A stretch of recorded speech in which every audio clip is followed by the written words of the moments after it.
Genesio avec la tête de Brendan Chardonnay en dedans.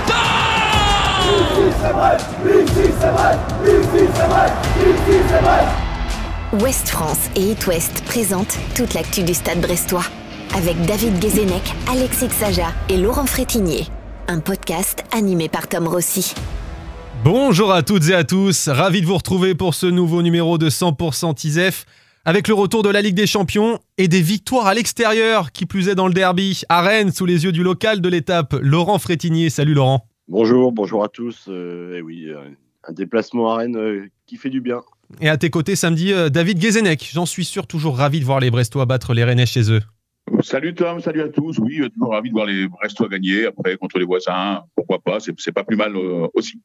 Et puis celui qui, après avoir testé les bières autrichiennes et tchèques, eh bien, il n'aura pas le plaisir de goûter au houblon allemand mercredi. Ce sera Laurent qui ira en Allemagne. Salut Alexis Xaja. Salut Tom, salut tout le monde. Et Laurent là qui a débloqué la victoire à l'extérieur en championnat, maintenant c'est ce qui reste à faire en Ligue des Champions. On le laisse faire les déplacements donc. Allez, au menu de 100% ISEF aujourd'hui, évidemment cette victoire dans le derby, pas très belle, mais elle donne de l'air. Les choix tactiques encore payants d'Éric Roy avec un nouveau système en 4-2-2-2. Focus sur Luc Zogbé qui a très bien dépanné, c'était la belle histoire de la soirée. Et puis la Ligue des Champions, quelle équipe contre le Shakhtar Donetsk? Et que vaut d'ailleurs le Shakhtar? On en parlera avec le Finistérien, ex-coach de Guingamp et Nantes, Jocelyn Gourvenec, qui suit la compétition et le Stade brestois avec attention. Allez, 100% ISEF, c'est parti. Ici c'est vrai, ici c'est vrai, ici c'est vrai, ici c'est vrai. 100% ISEF, toute l'actu du Stade brestois. Les Pirates ont conjuré le sort au Roazhon Park. Ils ont enfin remporté un match de Ligue 1 avant la Ligue des Champions. Enfin enchaîné 2 succès de suite en championnat. Et c'est aussi leur deuxième victoire à l'extérieur, qui plus est dans le derby. En revanche, on était loin du magnifique 5-4 de la saison dernière, Laurent. Oui, c'est sûr, c'est pas le meilleur visage du Stade brestois qu'on ait vu. Il y a pas mal de facteurs, notamment tous les absents, on va revenir là-dessus. C'est pas le meilleur Stade brestois, mais c'est un Stade brestois clinique, efficace, et on n'en demande pas beaucoup plus à une équipe, à cette équipe en ce moment, et surtout, comme tu le disais, de gagner, d'avoir retrouvé cette efficacité à l'extérieur. On lui en demande pas vraiment beaucoup plus, et c'est très bien. Laurent et David, vous avez noté 3 occasions brestoises, 2 buts, David. Ils ont été cliniques, tout simplement. Rennes a eu sans doute plus de situations, mais ils ont eu d'énormes difficultés à trouver le chemin défilé. Je crois qu'offensivement, ils sont en grande difficulté dès qu'il faut marquer un but, essayer de marquer un but. Les Brestois, samedi, ont été cliniques, tout simplement. À défaut de beaux jeux, donc, au moins les Brestois ont gagné, Alexis. Ouais, c'est super parce que c'est ce qu'on leur reprochait entre guillemets un peu à l'extérieur, parce qu'il y avait eu à domicile des victoires pas forcément convaincantes, mais ils s'en sortaient avec les 3 points. À l'extérieur, ça n'avait pas été le cas, donc des fois, ça fait aussi beaucoup de bien de gagner sans forcément briller outre mesure. Donc un super résultat en tout cas. Pardon, c'était pas si vilain que ça non plus, parce que parfois on parle de victoire en jouant moche, c'est pas non plus un jouant moche. Ils ont été patients au début. Bizot fait juste le travail sur la seule occasion rennaise de la première heure. Évidemment, c'est pas le pressing à tout va brestois, mais ils ont été patients face à ces Rennais sans inspiration, qui n'osent pas dézonner, sans doute apeurés par leur coach là. Et moi, je trouve qu'ils ont vraiment fait le travail, quoi. Et quand il a fallu accélérer, un peu comme contre Nantes mercredi, dès qu'il a fallu accélérer, ils ont su être efficaces. Et franchement, moi, je trouve ça assez séduisant finalement, une équipe qui contrôle et qui, quand elle veut piquer, pique. Et ça, franchement, c'est bien. Je te laisse le crachoir, Laurent, pour parler un peu tactique avec ces nouveaux choix, d'Éric Roy, dans un contexte de marathon de match, des blessures et de l'adversaire. Évidemment, une sorte de 4-2-2-2. Toi, je sais que Laurent, que tu aimes quand Roy innove. Bon, on aime tous. Il est assez étonnant là. En fonction du contexte, il s'adapte à ses blessés. C'est une forme d'adaptation du 4-4 de Losange avec un double pivot qui permettait un peu de bloquer l'intérieur du jeu, quoi. Donc, c'était assez intelligent. Alors, c'est une subtile adaptation du 4-4 de Losange, quand même, David. Je sais pas ce que tu en penses, toi, de ton côté. Mais bon, voilà, oui, Roy innove. Il s'adapte surtout à l'équipe en face et au contexte avec les blessés, comme je disais. En fait, David, l'idée, c'était de fermer l'axe, c'est ça? Oui, voilà, et je répète ce que dit Laurent, subtil en effet, parce que c'est vrai qu'il n'y a pas un gros différentiel entre son schéma losange et celui-là. Il a beaucoup de systèmes maintenant, donc c'est intéressant. Et en effet, comme disait Laurent, il fait aussi fonction des absents. Il est bien obligé de s'adapter au nombre conséquent d'absents qu'il a, quoi. Et avec ce système-là, où Alexis, ils ont réussi à bien museler les offensives rennaises, nos Brestois, là. Ouais, c'est ça, en étant à l'aise dans ce système-là, ils étaient comme ça déjà le week-end dernier avec un Doumbia qui est bien dans ce rôle, mieux qu'en début de saison. Et derrière, après, Mady Camara, lui, on a l'impression que de toute façon, dans tous les systèmes, il est énorme et il fait beaucoup de bien aux Brestois. Donc ouais, c'est sûr qu'en tout cas, là, avec le nombre d'absents qui touche les Brestois, forcément, Roy a pas non plus 10 000 solutions, mais celle-là, il fallait la trouver, parce que ouais, c'est 4-4 de losange, 4-4 de carré peut-être du coup, mais ouais, efficace en tout cas. Vous l'avez un peu esquissé. Évidemment, il y a la tactique primordiale, bien sûr, mais on va s'arrêter un peu sur l'état d'esprit de cette équipe, avec 9 absents dans toutes les lignes, sauf dans les buts. Et elle est parvenue à s'imposer au forceps, je dirais, avec une belle solidarité, Laurent. Ouais, on peut rappeler la pléiade de blessés. Alors, il y a Loco, évidemment, blessure longue, Martin, Koulibaly qui revient toujours pas, même s'il est revenu à Brest, le Cardinal, qui est en réathlétisation, on espère peut-être au Havre dimanche. Amavi Aïdara, il n'y a pas de délai, mais c'est pas pour tout de suite. Fèvre avait une angine. Pierre Lesmelou, on va en reparler, rechute après un coup.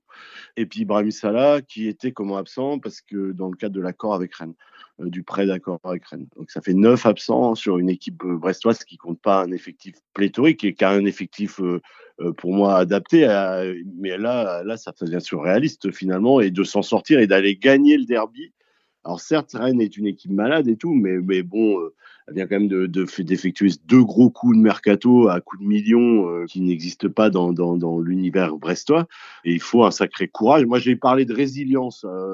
Brennan Chardonnay lui parle de cœur. C'est une équipe qui a la solidarité, qui est sans doute ce que n'ont pas les Rennais en ce moment, quoi.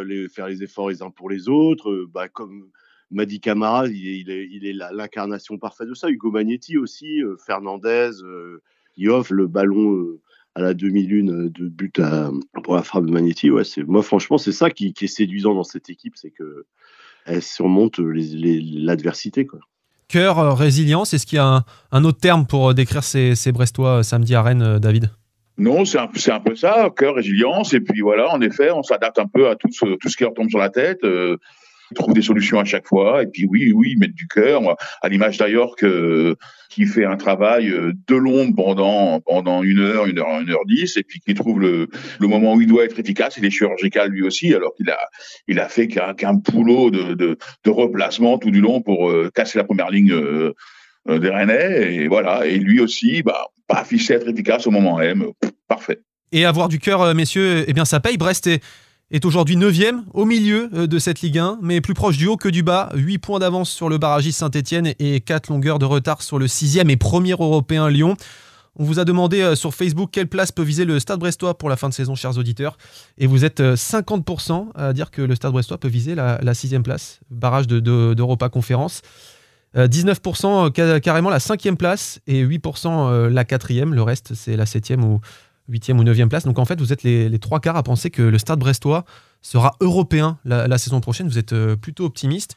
Et comme vous, eh bien, Eric Roy, lui aussi, il regarde plutôt devant que derrière. Cette victoire, on se replace quand même. On n'est pas très loin en fait. On voit de Lens qui vient de perdre par exemple. Je crois qu'on est qu'à 2 points. Globalement, il est évident que quand tu es à 5-6 points des places européennes, tu te dis que quelque part, tu es toujours dans la course, quoi. Moi, ce que j'ai envie, je l'ai dit depuis le début, les joueurs aussi, c'est d'exister dans cette Ligue 1. Et c'est pas parce qu'on joue effectivement 2 autres compétitions qu'on doit pas être capable d'être performant dans notre championnat. C'est l'objectif qu'on a, même si on sait que c'est compliqué et que surtout en ce moment c'est encore plus compliqué parce que t'as pas trop l'opportunité de faire tourner, de faire reposer les organismes. Mais bon, c'est comme ça, on fait avec et puis on va essayer de continuer à avancer. Alexis, on regarde droit devant plutôt que derrière ? C'est sûr que enchaîner 2 victoires dans un championnat aussi serré comme ça replace très vite. Mais après l'Europe, je sais pas, il y a 2 matchs, on parlait de maintien, donc je sais pas, il y a encore un top 6 qui, voilà, Lyon est 6e, on a l'impression qu'ils sont en crise et pourtant ils ont encore 4 points de plus devant. Donc oui, en tout cas c'est une super nouvelle et ça va challenger les Brestois pour aller chercher encore plus haut. Mais là, il va y avoir un enchaînement encore de matchs très très très difficile, il y aura encore des absents, donc déjà d'être dans ce ventre mou un peu chaud là, un peu confortable, c'est une super nouvelle. Et puis chapeau aux Brestois, puisque là on arrive mi-février, ils étaient engagés dans 3 compétitions et au final dans les 3 compétitions ils ont des ambitions et ils sont bons, donc déjà pour l'instant on en parlait la semaine dernière, mais là il y a aucun doute, la première partie de saison est réussie. Laurent, nos auditeurs, ils sont à quasiment 30% à penser que le Stade brestois finira 4e ou 5e, donc Ligue Europa ou barrage de Ligue des Champions. Là, c'est quand même très optimiste, non ?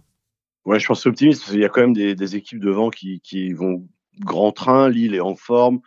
Monaco devrait quand même retrouver à un moment ou à un autre le chemin de la victoire, peut-être en fin de semaine contre Rennes encore. Nice est pas mal. C'est vrai que Lyon pique sa crise, c'est la seule solution pour rentrer dans le top 6. L'autre solution pour être européen, c'est que la 7e place soit européenne avec si un des qualifiés en Ligue des Champions gagne la Coupe de France. On pense maintenant il reste plutôt que le PSG et Lille. Ou Brest gagner la Coupe de France. Bon, après, peut-être pas, sait-on jamais, mais moi, 7e, j'avais misé un copec sur 7e. C'est écrit dans la rédaction, donc on verra, mais c'est compliqué. Mais comme dit Alexis, ce qui est bien, c'est déjà de s'éloigner de la zone rouge, parce qu'il y a quand même des équipes qui gagnent. Et il était temps de le faire. Angers a pris 9 points sur 9. Là, faut quand même continuer à penser à regarder derrière, même si je pense que le maintien est plus très très loin. Mais bon, sait-on jamais, un faux pas directement la semaine prochaine au Havre et boum, on n'aura pas le même discours la semaine prochaine, quoi. Donc, alors que c'est vrai que s'ils enchaînent une victoire au Havre la semaine prochaine, c'est plus la même. Là, ça sera vraiment, ça regardera vraiment vers le haut. Après, dire qu'ils seront européens, c'est un autre problème. Tu regardes vers le haut, toi aussi, David. On te savait un peu, disons, méfiant avec cette période très, très compliquée, ce marathon de match-là. Tout le monde flippait il y a 15 jours, ou il y a une semaine, même pas, un peu plus. Mais tout le monde flippait, donc à un moment, moi je suis pas d'accord avec mes collègues, loin de là. Ils ont pris une marche sur le maintien. Moi j'ai écrit dans la rédaction tout début de championnat 12 et 15. Bon, je revois un peu à la hausse peut-être mes pronostics, parce que voilà, comme disait Alexis, l'enchaînement des matchs qu'ils vont avoir, les blessés à un moment, ça pèse déjà un peu, et ça, même si en effet, à un moment ou à un autre, ils auront peut-être plus 3 compétitions, je leur souhaite les avoir le plus longtemps possible, mais à un moment ou à un autre, ça va pêcher, quoi. Voilà, ils sont bien là en ce moment, ils sont à une place qu'à mon avis, celle où à peu près où ils finiront. Je leur souhaite d'être 6 ou 7, mais voilà, c'est déjà pas mal, un championnat. Je le répète toutes les semaines, leur meilleure place, ça a toujours été 11e avant la saison dernière. Quand on est en découverte de la Ligue des Champions, de suite, ils auraient déjà tout signé pour un maintien. David, je te laisse le crachoir pour évoquer rapidement 2 points noirs à l'issue de cette rencontre à Rennes. D'abord, cette absence de clean sheet. Eric Roy vous l'a dit d'ailleurs en conférence de presse, David. Oui, c'est Laurent qui était en conférence de presse, donc c'est lui qui a entendu Eric Roy sur le sujet des clean sheets, et il est peut-être plus apte que moi pour y répondre. En fait, ça fait 2 fois qu'il a ce regret-là, 2 fois après des victoires. C'est vrai que je crois qu'ils n'ont pas fait de clean sheet depuis Eindhoven, donc ça fait 1 mois maintenant. Donc en 1 mois, c'est 7 matchs pour Brest, malgré une semaine de coupure. Sur ces 7 matchs, je tiens à signaler, il y a quand même 6 victoires, toutes compétitions confondues. Donc Brest est dans une très bonne passe. 6 victoires sur 7 en 3 compétitions. Il n'y a que le faux pas d'Angers. Et on se dit quand même que ces faux pas, alors évidemment on ne peut pas faire la saison parfaite, c'est pas le PSG, mais ces faux pas répétés à l'extérieur, même pas être capable de prendre un nul, pèsent un peu en ce moment et sont toujours aussi regrettables. C'est pour ça que le match du Havre dimanche est presque plus important que celui de Donetsk, en fait. Mais en fait, chaque match est important avec le Stade Brestois. Ça qui est dingue, parce que s'ils gagnent contre le Shakhtar, on va parler tout à l'heure, ils peuvent rêver au top 8 et s'épargner 2 matchs en février, ce qui serait pas mal. Autre point noir, Laurent, la nouvelle tuile de Les Melou, absent à Rennes. Que t'a dit le coach ? Alors, il a expliqué qu'il avait pris un coup à l'entraînement le vendredi. En fait, c'est pour ça que tout était assez énigmatique en conférence de presse, là où étaient Alexis et David. Et il a pris un coup sur le mollet, mais ça a répercuté sur le trait de fracture. Et il a eu mal, donc il était forfait, ce qui est vraiment déplorable parce qu'il avait repris un peu plus tôt que prévu à Nantes, contre Nantes, et ça s'était bien passé, même s'il avait joué 10 minutes, mais ils avaient pris de l'avance en le faisant rentrer. Et là, patatras, renouvelle blessure, inquiétude. Ils n'avaient pas voulu réopérer sur la blessure après Monaco, pas touché à la plaque. Ce qu'on souhaite, c'est que le trait de fracture soit consolidé. Ils vont faire d'autres examens aujourd'hui, je crois. Mais bon, c'est comme dit le coach, il dit si chaque fois qu'il prend un coup, il doit s'arrêter. Au football, on prend des coups. C'est aussi un sport de contact, surtout dans les parties, dans les jambes. Ça devient inquiétant, quoi. On va voir. On va pas s'affoler outre mesure avant de savoir. Mais franchement, s'il devait se faire réopérer, ça veut dire fin de saison. Bon, il sera en forme avec Bradley Loco pour le début de saison prochaine, quoi. Mais bon, moi, j'ai pas envie de ce cynisme-là. J'espère qu'on verra Les Melou le plus rapidement possible. Ils en ont terriblement besoin, autant de son talent que numériquement parlant. Allez, on retrouve le sourire, messieurs, avec Luc Zogbé. Quand je vois son jeu, je suis amoureux. Quand j'entends sa voix, je suis fan d'Éric Roy. 100% TISEF, toute l'actu du Stade brestois. Avec la cascade de blessés, c'est lui, le jeune défenseur ivoirien, droitier, qui a dépanné à gauche. Et il s'en est bien sorti, de quoi hériter d'un beau 7 sur 10 de ta main, David. C'est sa première titularisation à gauche. Il n'en a pas beaucoup à droite, parce qu'évidemment, il supplée Lala habituellement. Mais en effet, il héritait d'un couloir avec Blas et Assignon pas facile. Il avait appris la veille sa titularisation, qu'il nous racontait, mais il dit que le gamin a vraiment pas l'air de douter. Il n'était pas inquiet plus que ça. Il dit il se passera ce qui se passera. Il a démarré un peu difficilement, mais est monté en régime. Il fait une passe superbe sur le deuxième but brestois pour Abdallah Sima, un extérieur pied droit, comme quoi jouer faux pied, ça peut marcher à gauche.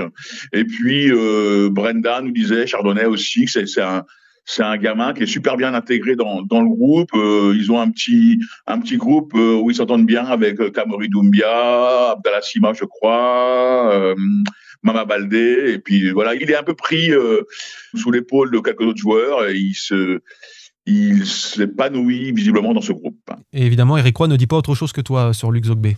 Luc, il progresse entraînement après entraînement depuis qu'il est avec nous. Une super mentalité, c'est un garçon qui est dans l'énergie, qui est très investi, qui est aussi dans une agressivité saine sur le ballon. Et puis après, qui a de la qualité, on le voit sur son extérieur du pied. Alors bien sûr, il joue faux pied, c'est un droitier, il a joué à gauche ce soir.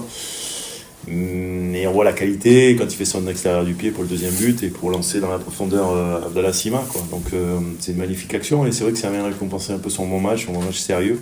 Un match sérieux, nous dit Éric Roy au sujet de Zogbé. Il a fait la maille, comme on dit, de manière un peu triviale, Alexis.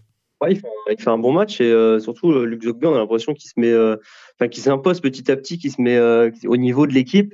Et on avait rencontré avec David cet été Grégory Lorenzi pendant la préparation et on venait de voir Luc Zogbé. Il a plu un peu de la patience avec lui. Il savait pas trop quel serait son rôle dans le groupe au fil de la saison. Il le voyait pas forcément comme une doublure à part entière, mais on voit que Zogbé a saisi sa chance à chaque fois qu'il a eu l'opportunité. Donc je pense que c'est une bonne surprise aussi au sein du groupe. Laurent, toi des tribunes, comment tu as vu Luc Zogbé samedi ? Il a quelques minutes un peu difficiles, mais après c'est vrai qu'il avait des clients. En début de match, Assignon a fait beaucoup de projections et c'était d'ailleurs le meilleur Rennais sur la pelouse. Et passé ce temps d'adaptation, il a fait un match défensivement costaud. Il a intercepté des ballons, taclé. Enfin, il a gagné plus de duels qu'il en a perdu. Franchement. Physiquement, c'est un gaillard et puis il y a de la qualité sur la relance offensivement. Donc, et puis ouais, comme disait David, il est dans un environnement où il s'épanouit avec toutes les Africains d'équipe. À l'entraînement, Chardonnay disait qu'il était toujours à 120% parce qu'il veut prouver que c'est un joueur de Ligue 1. Samedi, il a prouvé que c'était même un bon joueur de Ligue 1, donc c'est une bonne nouvelle pour Brest de voir émerger un jeune comme ça là. Que ce joueur émerge dans l'environnement brestois avec Éric Roy et son staff, avec la bienveillance et l'intelligence qui s'en dégage, je suis pas très surpris en fait. Mais malheureusement pour Zogbé, il va pas pouvoir enchaîner. Il ne sera pas à Gelsenkirchen pour affronter le Shakhtar Donetsk en Ligue des Champions. Stade Brestois, Coupe d'Europe. Stade Brestois, Coupe d'Europe. Stade Brestois, Coupe d'Europe. 100% TISEF, toute l'actu du Stade brestois. 7e et avant-dernier match de Ligue des Champions, Brest étonnant et fabuleux 7e, d'ores et déjà avec son ticket pour les barrages en poche, peut rêver de qualification directe pour les 8e de finale. Pour cela, il faudra gagner contre le Shakhtar Donetsk ce mercredi. Mais avec qui, Laurent ? Il y a toujours autant de blessés. Je faisais l'énumération des blessés tout à l'heure. Parmi les retours espérés le plus tôt possible, ce serait Julien Cardial, mais ça semble plutôt pour le Havre dimanche. Donc ça pourrait être sans aucun retour, alors sauf Romain Fèvre si c'est une angine qu'il est guéri, et Ibrahim Salah qui était juste dans le cadre de l'accord de prêt. Donc c'est assez maigrichon les retours possibles. Et puis comme je disais, il y a on va voir pour les nouvelles de Pierre Lesmelou, mais je pense que c'est un peu tôt pour un retour. David, peut-être Pereira Lage qui va retrouver sa place de latéral gauche. Mathias Pereira Lage va dépanner au poste de latéral gauche parce qu'ils ont tout simplement pas d'autre choix avec les blessures de Loco, Aïdara, Mavi, et que Luc Zogbé n'étant pas qualifié pour la Ligue des Champions. C'est aussi pour ça que sans doute que Luc Zogbé a joué contre Rennes samedi pour préserver Mathias Pereira Lage parce que c'est la seule solution pour le latéral gauche aujourd'hui. Et en face donc de nos Brestois se dresse le Shakhtar Donetsk, habitué de la Ligue des Champions malgré l'horreur de la guerre.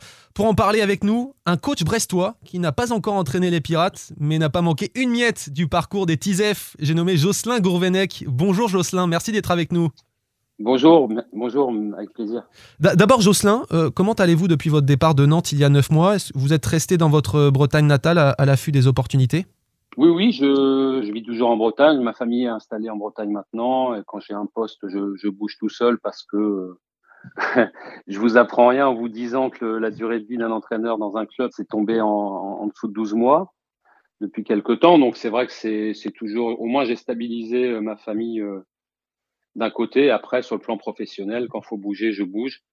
Je l'avais fait à Lille, j'avais fait à Nantes. Puis je sais pas pour ma prochaine destination, mais je ferai encore la même chose. Jocelyn, il est brestois de naissance, hein, donc voilà, on le remercie de nous suivre, le Stade brestois pour Ouest France avant chaque match de Ligue des Champions. Jocelyn, qui dans son parcours, je crois que Brest a été par 2 fois aurait pu être une possibilité, Jocelyn. Quand j'étais joueur, oui, ça s'était pas fait. Le club était en Ligue 2. Après, moi, ma maman, elle est de Brest, mon père, il est de Coatméal, à côté de Brest, pour être très exact. Et c'est vrai que ça m'aurait plu quand j'étais joueur. Après, ça s'est pas fait. Quand j'étais entraîneur, il y avait eu quelques discussions avant que Michel Darzacarian ne vienne au club, mais ça s'était pas fait. Ça veut dire que ça devait pas se faire, en tout cas à ce moment-là. Jocelyn, on va parler du match. On va se servir de votre expérience et de votre analyse pour parler du Shakhtar. Quel regard portez-vous sur cette équipe de Donetsk, double championne d'Ukraine en titre, 27e en revanche de cette Ligue des Champions avec 4 défaites en 6 matchs? C'est vrai que c'est une équipe expérimentée en Champions League. C'est une très bonne équipe, je trouve encore. J'ai l'impression de dire ça à chaque fois que je présente l'adversaire de Brest, mais c'est la vérité. De toute façon, en Champions League, il y a un classement avec une équipe qui est première et l'autre qui est le 32e, mais toutes les équipes ont de la qualité. Là, le Shakhtar, c'est une équipe qui est plutôt organisée en 4-3-3. Après, ça dépend un peu de leur maître à jouer, Soudakov. Ils peuvent être en 4-1-4-1 défensivement, 4-3-3 ou 4-4-2 en fonction de la position de Soudakov, mais il n'y a pas beaucoup de surprises, l'équipe bouge pas beaucoup, il a une équipe assez type, et je pense que s'ils n'ont pas d'absents, je pense que Eric Roy aura la formule et aura la compo avant, parce que c'est une équipe qui est assez constante. Alors on peut en parler de manière un peu plus précise. C'est vrai que c'est une équipe technique et joueuse.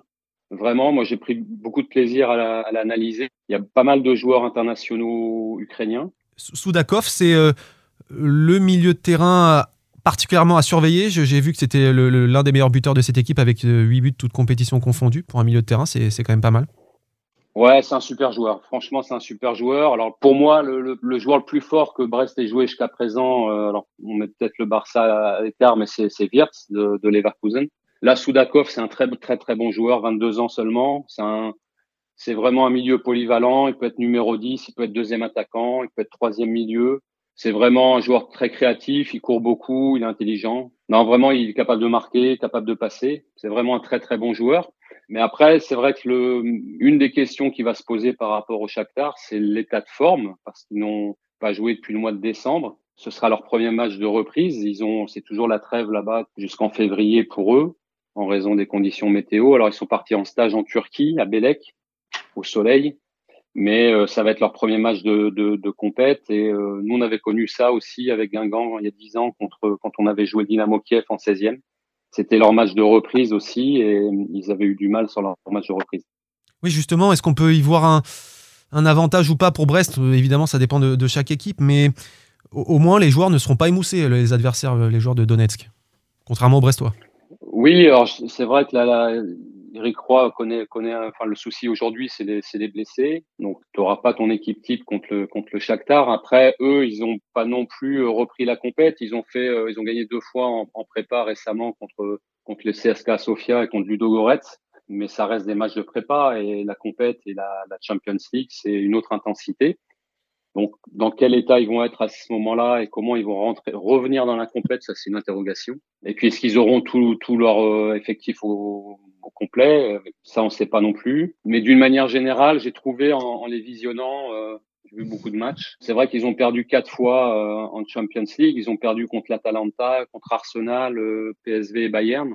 Mais à chaque fois, ils étaient cohérents. C'est une équipe qui est cohérente, qui attaque, je vous l'ai dit, avec beaucoup d'intention de jeu. C'est une équipe d'effort aussi, tout le monde travaille, tout le monde défend. Mais d'une manière générale, je trouve que c'est vraiment une équipe qui a la capacité à imposer son jeu si elle n'est pas bousculée. Et ça va être une vraie clé pour Brest parce que s'ils les regardent, s'ils défendent à 2-3 mètres de chaque joueur, de chaque porteur de balle, ça va être difficile. C'est des joueurs très habiles. Si on leur laisse un peu de liberté, ils mettent leur jeu en place et là, vous souffrez un peu. Jocelyn nous fait peur, là, mais comment dire? Non, là, je parle vraiment des caractéristiques de l'équipe, parce qu'elle a que 4 points. Faut pas s'attendre à une équipe qui subit. J'observe pas mal d'équipes. Les Young Boys de Berne, par exemple, ont toujours pas gagné en Champions League, mais ils sont dans le dur à chaque match. Là, Shakhtar, c'est une bonne équipe. Et évidemment, vu ce qu'a fait Brest depuis le début de la campagne, de surprise en surprise quasiment, c'est exceptionnel le parcours. À partir du moment où tu es capable de battre le PSV chez toi, c'est pas un vol du tout. Brest a vraiment fait un match plein, en faisant un match plein à Gelsenkirchen en Allemagne, puisque c'est sur terrain neutre. Brest a les arguments et la confiance pour leur poser des problèmes aussi. Mais avec de nombreux blessés, on en parle régulièrement dans ce podcast. Sur quoi vous auriez appuyé dans votre causerie avant ce match? Sur la prépa du Shakhtar? Non, de Brest, justement, si vous étiez à la place d'Eric Roy à quelques minutes du match ou en préparation. Bon, je pense que jusqu'à présent, c'est vrai qu'il y a eu pas mal d'absents. Là, sur certains postes, notamment le poste de latéral gauche, où les 3 sont absents. Donc, il y a des choix à faire par défaut, mais vous savez, quand on est entraîneur, on constate les absents, mais après, le job, c'est de booster tout le monde et de faire en sorte que chaque joueur à son poste se sente très fort. Si c'est Pereira Lage qui joue latéral gauche, je pense qu'Eric, il va booster Pereira Lage pour lui dire, écoute, c'est un match, tu as beaucoup de qualité, tu l'as déjà fait, et Zubkov, l'objectif, c'est qu'il passe pas ce soir, etc. Et puis vous allez vraiment donner un maximum de confiance à ceux qui vont démarrer le match, parce qu'il y a que ça qui compte. Et puis après, c'est le match. C'est vrai qu'ils ont j'ai parlé de Soudakov, mais ils ont aussi Zubkov, un gaucher qui joue à droite, et Kevin, le Brésilien, un droitier qui joue à gauche, qui sont des joueurs d'élimination. Ce sont des joueurs qui adorent les 1 contre 1, qui vont vite, qui sont habiles. Et c'est vrai que là, il va y avoir sur les côtés, du côté de Brest, il va y avoir un enjeu énorme. Il faudra très très bien défendre sur ces joueurs-là. Moi, j'ai vu le Shakhtar je couvrais Rennes à l'époque, il y a 2 ans, quand ils étaient dans la même situation. C'était un match de barrage et ils n'avaient pas joué depuis longtemps. C'était à Varsovie. Ils étaient à l'hôtel avec leurs femmes. Il y avait même leurs femmes qui avaient leurs chiens et tout. On croyait qu'ils étaient en vacances. Et ils étaient sacrément en forme. Ils avaient bousculé Rennes. Et là-bas, ils avaient gagné. Et ils étaient venus faire match nul avec... et puis ça s'était joué au tir au but à Rennes. Et franchement, ouais, c'est une équipe, faut se méfier. C'est comme disait Jocelyn, c'est une équipe qui met de l'intensité dans le jeu, au milieu. Et ouais, une équipe très joueuse. À l'époque, en plus, ils n'avaient pas leurs étrangers. À cause de la guerre, tous les Brésiliens étaient repartis. Avec eux, un joueur centrafricain, Traoré, qui est toujours là. Burkinabé, oui, pardon. Ouais. C'est pas 3 points en poche pour Brest et la qualif pour le top 8. De toute façon, et d'ailleurs, si jamais ils venaient à perdre ce match sur terrain neutre, là, le top 8 serait plus possible. Ils reçoivent Brest et ils auront un dernier match à Dortmund. Donc, c'est vrai que pour eux, s'ils veulent espérer sur la dernière journée, ils ont l'obligation de gagner sur ce match-là. Jocelyn Gourvenec, c'est une tradition ici avant chaque match de Ligue des Champions. On pronostique. Alors je sais, les coachs n'aiment pas toujours cet exercice. Vous attendez à quel scénario ce mercredi? Encore une fois, il y a quelques inconnus, on en a parlé. De toute façon, le Shakhtar va jouer son jeu. C'est une équipe qui est relativement jeune, donc très dynamique, mais qui a beaucoup d'expérience aussi. Et ils jouent la Ligue des Champions tous les ans, ils sont quasiment tous internationaux. Même s'il y a beaucoup d'enjeux pour eux, ils seront à même de gérer l'enjeu, le stress du match. Est-ce qu'ils seront plus en forme ou un peu moins en forme, ça on ne sait pas. Après, est-ce que Brest est dans la meilleure forme de sa saison aujourd'hui? Peut-être pas, en raison des absences, mais en même temps, tu es capable de battre Lyon, d'aller gagner à Rennes, qui sont des vrais perfs. Et Brest est tellement surprenant cette saison en Champions League. Ils arrivent tellement à se magnifier, à hausser le curseur, à jouer en équipe. Donc je pronostique un nul, un partout. Alexis, qu'est-ce que tu vois ce mercredi? Ouais, moi je voyais plutôt aussi un match nul, un partout aussi, mais du coup je vais dire peut-être 0-0. Je me dis que je sais pas, sur terrain neutre, fin d'après-midi, comme ça, au milieu d'une séquence assez infernale, et derrière il y a le PSG, il y a le Real Madrid. Je sais pas, ça ressemble un peu au match piège, mais en même temps les Brestois ont montré qu'en Ligue des Champions ils sont toujours au niveau, donc ouais, un match nul, et ça sera déjà très bien. Laurent, tu seras sur place et tu vois quoi? Je suis pas trop original, je pensais à un match nul parce que déjà je mise très rarement une défaite des Brestois. Et j'ai pas envie de miser sur une défaite des Brestois. Et s'ils démarrent avec l'intensité avec laquelle ils aiment démarrer, et ils peuvent gêner, justement, comme disait Jocelyn, gêner avec leur habitude de pressing sur l'adversaire très haut, peut-être marquer vite et puis peut-être avec la fatigue se faire égaliser. Ouais, un partout, disons. Et toi, David? Eh ben, je vais être original. Je vois un partout. Jocelyn nous a un peu défini toutes les qualités de cette équipe et aussi parlé des qualités des Brestois. Je dis que les Brestois peuvent, comme disait Laurent, avec leur pressing haut, les embêter dans leur jeu. Et puis, un nul, ce serait pas mal. Hein. Voilà. Et moi, je vois une défaite puisque le Stade Brestois a gagné ce week-end avant la Ligue des Champions. Et donc c'était jamais arrivé. On va dire que je pense une petite défaite. Allez, 2-1. On vous a demandé, à vous aussi, chers auditeurs sur Facebook, vous avez quasiment tous répondu une victoire des Tizef. Compliqué pour Dom Le Dreff, mais succès quand même. Fanchemé voit un nouveau but de Camara. Olivier Picard sans plus Ajorc et Sima. Tout dépendra de l'équipe alignée selon Patrick Lecos. C'est vrai que ça dépend beaucoup. Et puis Stéphane Kohler et Claude Kellenec pronostiquent, eux, un match nul comme vous, messieurs. On verra ça donc mercredi à partir de 18h45. Merci Jocelyn Gourvenec d'avoir été avec nous. Qu'est-ce qu'on peut vous souhaiter pour la suite, pour ces prochains mois? De retrouver un projet sympa avec des gens, je dirais des gens normaux. Ça devient de plus en plus difficile. Mais dans un club où ça bosse bien et où on bosse ensemble, on prend du plaisir dans le boulot. En tout cas, on vous le souhaite, comme dit l'un de vos collègues à Canal+. Merci Alexis, David et Laurent. Merci à vous de nous avoir suivis. N'oubliez pas de vous abonner à notre page Facebook et Instagram. Laurent publiera des vidéos de l'ambiance du match contre le Shakhtar. On se retrouve lundi prochain pour le grand écart entre Le Havre et le Real. D'ici là, bonne semaine et bon match.